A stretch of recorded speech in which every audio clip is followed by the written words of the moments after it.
Estamos recebendo aqui no Rádio Revista Cidade o vereador reeleito aqui em Brusque, o Alessandro Simas, que já está conosco para falar sobre a eleição, para falar sobre mais um mandato na Câmara de Vereadores. Bom dia, meu caro Alessandro, seja bem-vindo, tudo bem? Bom dia Dirley, bom dia a toda a equipe aqui e aos ouvintes da nossa querida Rádio Cidade. Muito bem, vamos falar de mais um mandato aí que você assume a partir do dia 1º de janeiro. Bom, você foi eleito na oposição, né? Mas eu, conhecendo o seu perfil assim, como é que vai? Eu acho que você não será um cara de oposição assim ferrenho, né? Mas o que pode se esperar do Alessandro Simas agora para mais esse mandato a partir de 2025, Alessandro? Bom, Dirley, acho que, a gente, como tu falasse, conhece o nosso perfil, a gente já está aí praticamente 30 anos aí, nesse dia a dia, na eleição aí praticamente aí 24 anos, né? São 6 eleições que eu disputei para vereador e nesses 4 mandatos que eu fiz, 3 direto e mais um com praticamente 2 anos e meio, a gente sempre procurou respeitar o cidadão brusquense, nas decisões, trabalhar bastante, pela nossa cidade, pelas pessoas de Brusque, e nunca fui uma pessoa, como tu falasse, de fazer oposição por fazer oposição, A gente sabe que o compromisso nosso enquanto legislativo, deve ser da mesma forma que a gente busca o auxílio do Poder Executivo, muitas vezes para resolver as demandas, de também estar ajudando naquilo que é o planejamento feito pelo governo, E a gente tem que dizer aqui, e respeitar, eu sempre falo, que a eleição terminou, agora todo mundo tem que olhar para frente e buscar sempre o melhor para a cidade. E eu acho também, que o resultado da eleição, o número de votos, que o prefeito André recebeu, também demonstra que a população queria, esse projeto de governo, e acho que isso tem que ser respeitado, pela nossa questão política partidária, Então acho que é dessa forma que a gente vai trabalhar bastante por Brusque, continuar fazendo o melhor possível, ajudando na busca de recursos, na busca de parcerias, para que a cidade possa se desenvolver cada vez mais e dar uma melhor qualidade de vida para o cidadão brusquense. Só registrando, o Simas fez 961 votos e foi eleito pelo União Brasil. Simas, você teve 4 anos bem intensos porque você foi o primeiro presidente dessa legislatura, Quando toma posse lá em 2021, você fica presidente. Você teve um mandato como presidente. Aí no ano passado você concorre como prefeito contra o André, e nesse ano vai para uma reeleição. Mas eu queria pegar a tua opinião, até porque você foi presidente da Câmara quando houve a posse do Arivec, se assume como presidente da Câmara, então tem essa... E nesse período, desculpa te encontrar, que também concorreu ao deputado também, E concorreu ao deputado também, então foram 4 anos bem intensos, Então você teve eleição todo ano. Exatamente. Só não teve no primeiro ano. Mas enfim, como é que você vê então agora o cenário da eleição do presidente da Câmara para o próximo ano? Eu estou te perguntando até porque tu tem essa experiência, porque tu passou por essa questão aí de negociação de presença da Câmara quando o Ari se elegeu. Como é que você vê agora a questão da presença da Câmara para 2025? Bom, eu acho, na minha opinião, eu acho que ouvindo já algumas conversas e algumas situações, eu entendo, na minha opinião, eu entendo que o prefeito vai conduzir isso da forma que ele entender ser o mais razoável pro governo, a gente percebe alguns nomes já, dizendo, que querem chegar à presidência da Câmara, Então, todos eles dentro desse grupo eleito pelo governo eleito, Eu acho que a decisão vai passar muito por essa questão partidária interna e esse acordo de governo, de grupo. Você concorda com essa teoria que se fala, que tem uma voz na Câmara que diz isso, esses vereadores dessa nova legislatura, que com o PL tendo prefeitura e vice, o PL não deveria ser ter presidente da Câmara, ou isso, você acha que isso não tem nada a ver? Na verdade, assim, a ver não teria muita coisa, Não, acho que não seria isso, mas para o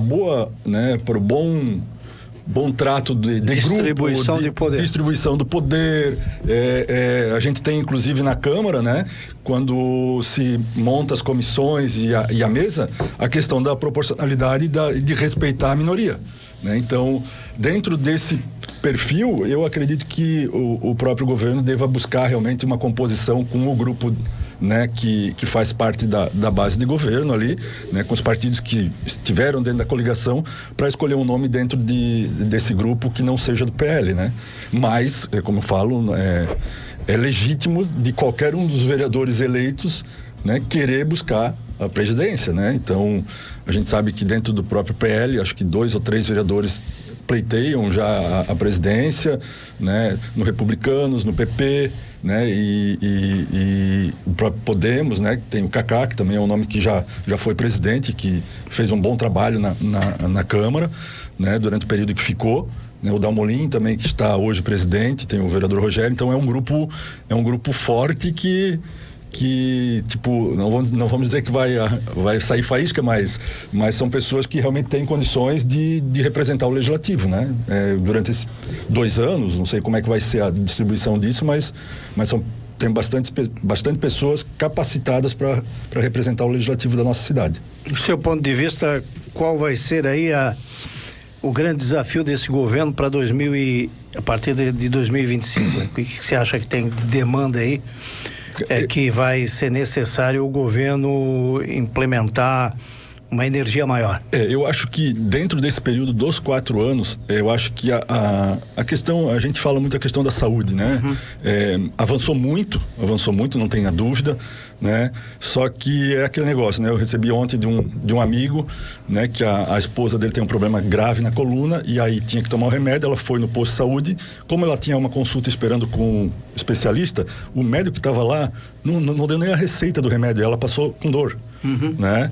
Então, assim, são coisas que o trato com o serviço público, às vezes, acaba atrapalhando, né? E sem culpa da secretária de saúde, sem culpa do prefeito, é questão de atendimento. Mas, principalmente, a busca na solução desses problemas mais específicos, né?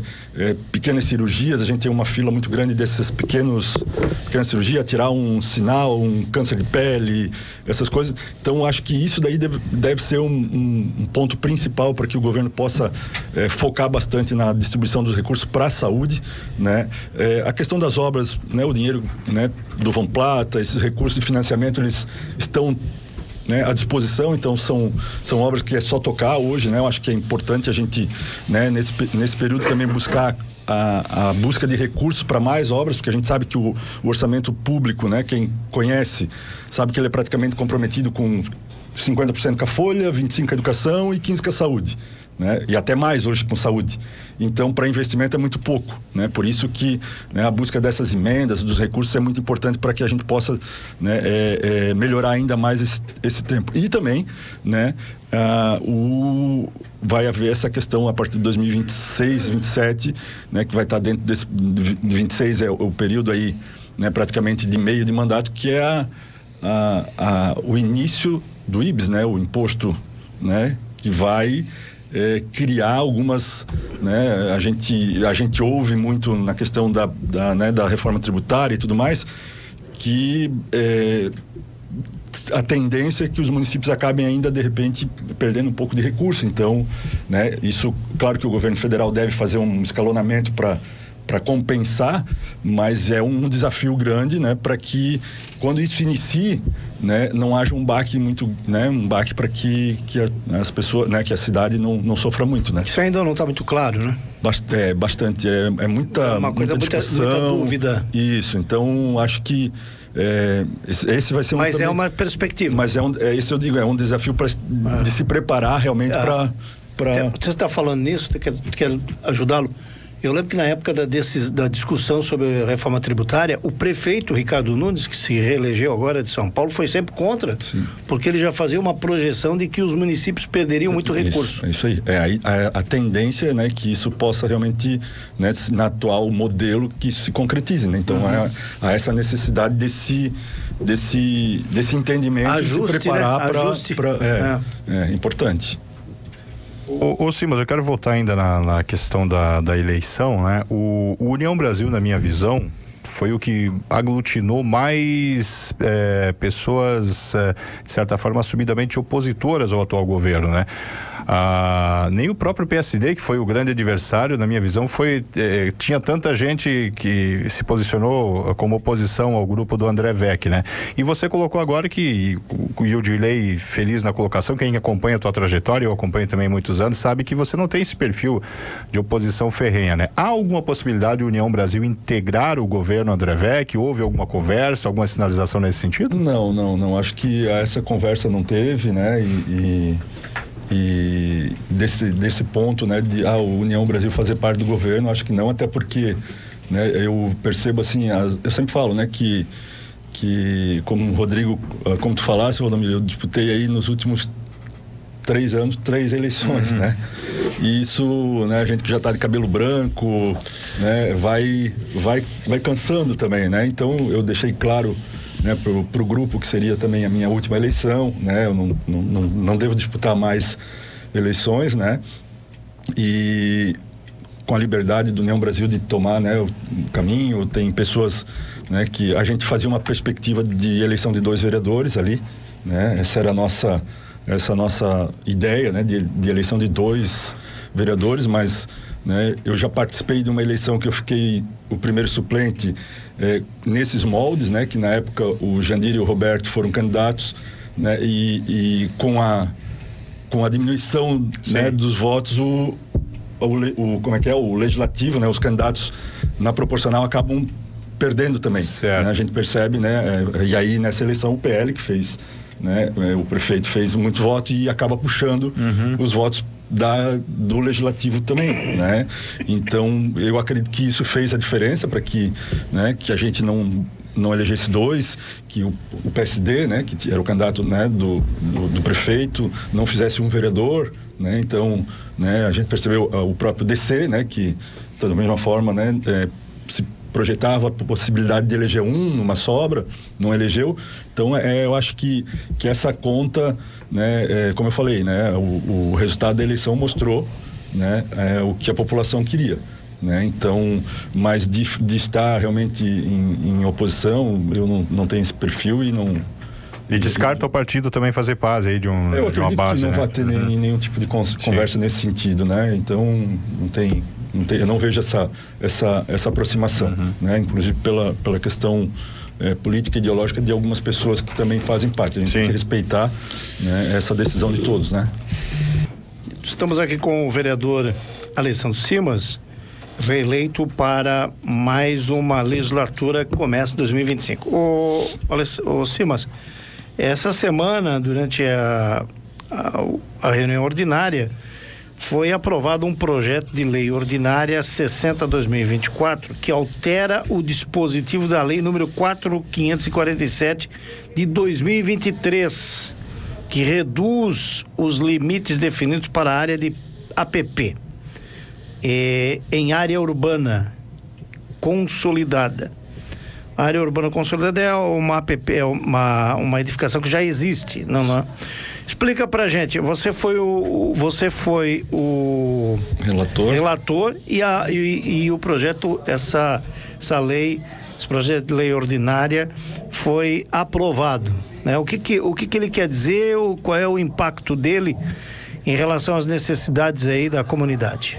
Eu direi até para poder dar esse entendimento, agora que eu me lembrei, a gente conversando um pouco antes ali, essa lei, na verdade, ela se trata do diagnóstico municipal ambiental. Certo. Né? Ela é uma lei maior, né? Não é que a gente está alterando os limites ali de área da PP, né? Dentro dessa lei, ela continua, a gente fez uma alteração em um determinado ponto dela. Essa lei é aquele diagnóstico que foi feito por uma empresa, que foi votado inclusive na Câmara, acho que em 2021, se não me engano, né? Que era aquele diagnóstico geral, que quando a pessoa, por exemplo, queria reduzir de 50 para 30 no Rio Itajaí-Mirim, ela ia lá, pagava um diagnóstico, né, para um engenheiro e pedia essa redução. Nós tivemos aqueles problemas com a Celesc, que é muito de ligação de energia, e aí foi feita essa contratação para esse diagnóstico. Aí nós tivemos uma apresentação, né, desse diagnóstico. O rio Itajaí-Mirim, na apresentação pela empresa que fez o diagnóstico, seria de 30 metros a redução, né? Seria a área de APP 30 metros. O Ribeirão Limeira, pelo problema, ficou 30 metros e todos os outros ribeirões 15 metros, né? Todas as outras... 30 metros a partir da margem ou a partir do meio? A partir da margem. Da margem. E aí, naquele momento, na discussão, foi visto que a preocupação com relação às indenizações em relação à Beira-Rio. Aí se alterou de novo o Itajaí-Mirim para 50 metros, que na verdade era 30, né?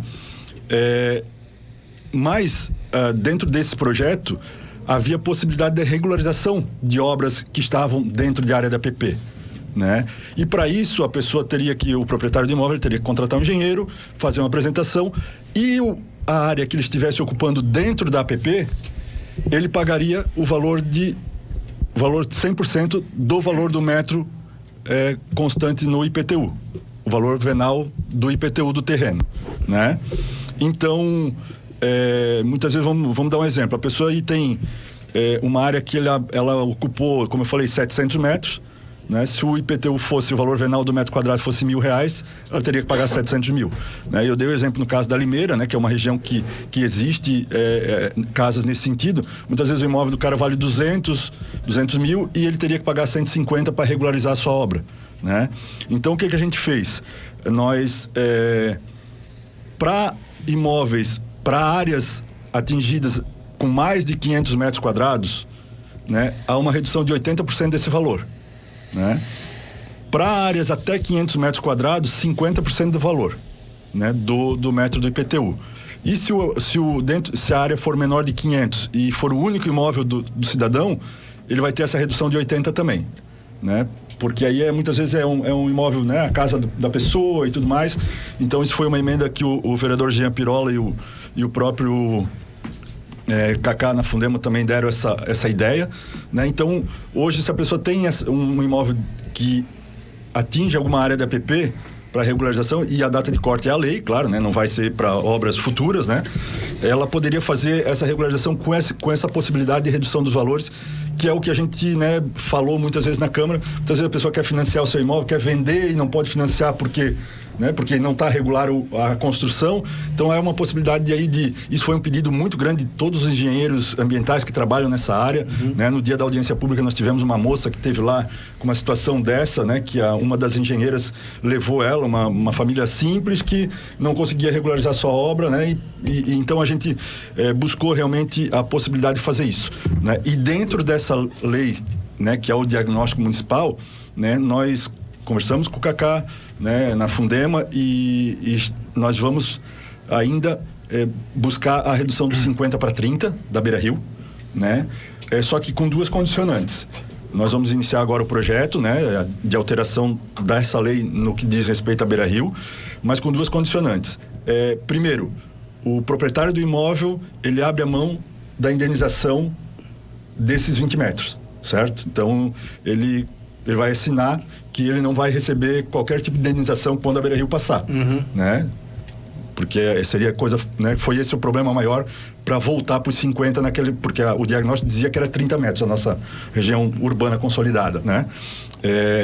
E também que ele fique gravado na matrícula que ele se responsabilize pelo talude do terreno, né? Vai passar Beira-Rio, o terreno é alto, é baixo, né? A responsabilidade da contenção do terreno é do proprietário. Não mais, né? Do município. Não mais do município. Então, esse foi um trabalho que também a gente está desenvolvendo para que, né, para que a gente possa realmente que haja essa condição de que era o diagnóstico no original, que seria os 30 metros para Beira-Rio, e aí o medo foi na questão das indenizações, por isso naquele momento, né, numa reunião à tarde, antes de mandar para a Câmara, se passou para os 50, né? Então a gente já pegou o diagnóstico original com o Cristiano lá na Fundema, já temos essa documentação, e aí a gente vai fazer audiência pública, vai levar isso ao conhecimento de todos, do pessoal que trabalha nisso, para daí tentar buscar aí realmente fazer essa redução para os 30, né, dentro dessa área urbana consolidada.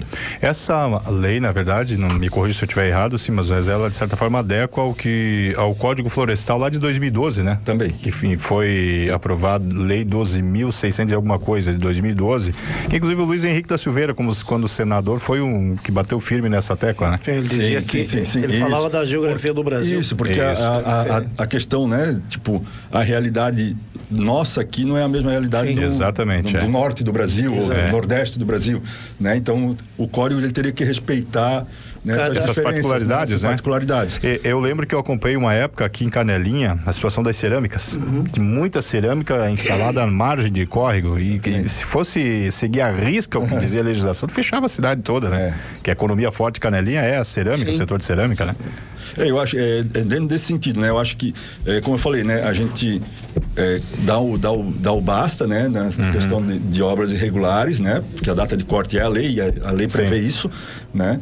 Mas também a gente... Não prejudica quem já está, né? Porque, vamos lá,